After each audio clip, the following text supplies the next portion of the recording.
Greetings, my people. This is your brother B, bringing to you yet again another episode 25 on this YouTube channel. Opps, opportunities for black and brown, brown and black. And on episode 25, I'll be talking about the sensitive topic of pornography.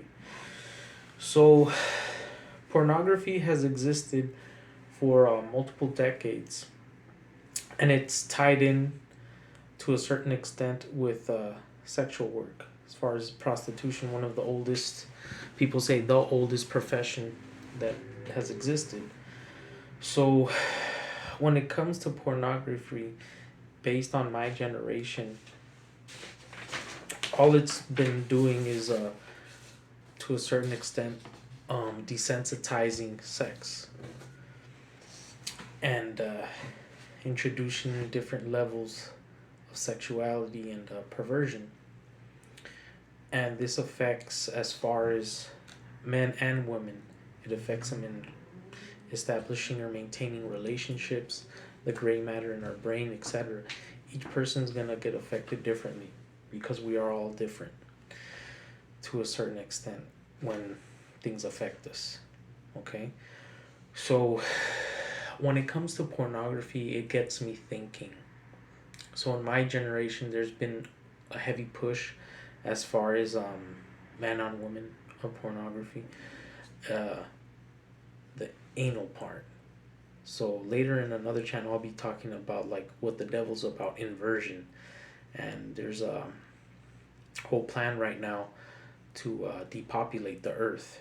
So if you're not having sex the normal way, that's being introduced as something normal. That's the way I see it. And another thing is, as far as the men that work in the porn industry, um, they're not to be looked as heroes at all. And I'll tell you guys why in a second. Apart from they don't pay your bills, they don't make you happy or anything. They're making you think that all women are gonna take that pounding or whatever, that type of expressing their sexuality, which is this, it distorts reality to a certain extent. Not saying that there are some women or men that are willing to do those things, you know, but what I'm trying to get to is that if I had a daughter and she would start doing OnlyFans or pornography, me personally, I would have a problem with it if my daughter didn't exercise as far as all the ways of making money, you know, like having a minimum paying job, 2, 3 jobs, going to school, you know. And I'm not even saying that that should be a last resort, you know. And this is not to shame any of the people that do it. This is just my opinion, and it is affecting the younger generations as far as desensitizing all this. So going back to myself having a daughter and doing that kind of work, this is the thing, that there's a possibility that she's not going to become a star and she's not going to be making those big dollars. Second thing, well, above that is I wouldn't want my daughter to be seen, you know, on a website where anyone could see, you know, her doing all sorts of sexual acts. And the thing is, those sexual acts, those videos, they don't go away. And these artists, they don't get what's called royalties or whatnot.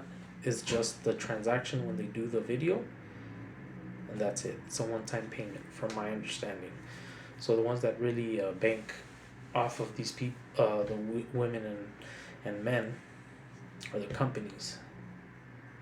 And deep down inside, I think we all know that unless your boy was in that kind of an industry, I guess it's not looked as bad. You know, I would want my son to be doing something else, and also for my, if I had a daughter. But deep down inside, I think we all know that we don't. If we had daughters, we wouldn't want our daughters to be doing that kind of work. You know, for anyone to have access to see what sexual act she could do, that's something that should be intimate and personal. And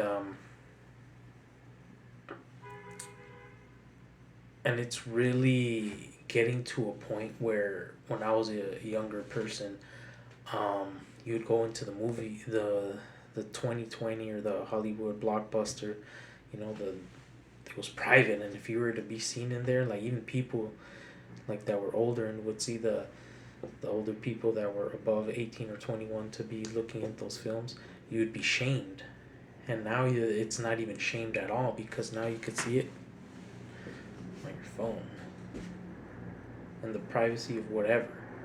Now you don't have to go to a place and rent a specific video or buy them at a specific place and people watching you and coming out and looking weird or whatever.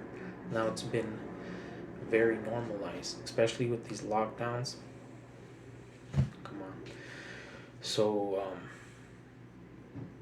when it comes to that industry, it just sucks that a female exposes themselves so much. It's not guaranteed that they're gonna get famous and make good money, and that content never goes away. And I know of people, I'm not gonna get into names and all that, have tried that industry, and they didn't make it, but the content is still there.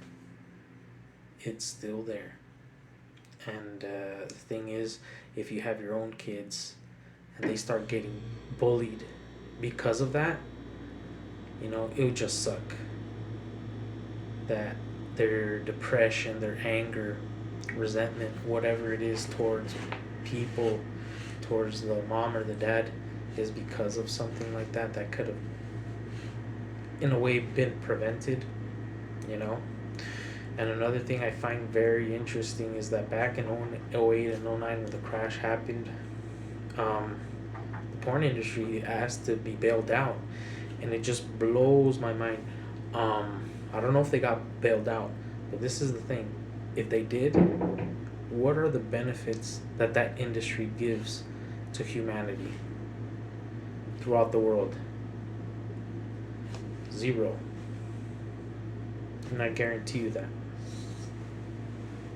It just blows my mind of how much money these companies make off of the back of women and men, and what it does to society. And then a crash happens and they ask to be bailed out. That's something that people should look into, and I'll look into more myself. But yeah, that's what I wanted to say about pornography, that we all need to be very mindful also when kids shouldn't even be something that they should get a hold of until the parents consented or whatever. But the thing is, for that kind of stuff to be to the access of kids, I know people in my family and other people outside of the family friends, that they've started to watch that, exposed to that at a young age, and it's affected them. It's affected them one way or the other. I can't get into the details, but they've admitted it to me. So that's where we need to question, why is this free? Why is it free? Why can I go on my phone, look up a particular website or whatever, how come I could see a pretty woman just get pounded or whatever? Why is it free? To me, it doesn't make sense. So that's something that we should look into. I'll be talking more about that in a future channel, of how pornography affects the gray matter in the brain, the desensitizing sexuality, and having those kind of problems in a couple later on, where you have expectations. And now more than ever, we have erectile dysfunction problems, and people could go into the diet and different things. But one of the factors is, if you're constantly desensitizing your parts to the action, when the action comes, and you've been so distorted from reality that it doesn't even please you, because you have all these high expectations of what your partner's going to do or someone's going to do, that you have those problems. So that's what I have to say about this episode. If you like the content, please like, share, and subscribe. And I'll see you guys on the next episode, episode 26, where I will be talking about energy. So thank you for your time, and I'll see you guys on the next one.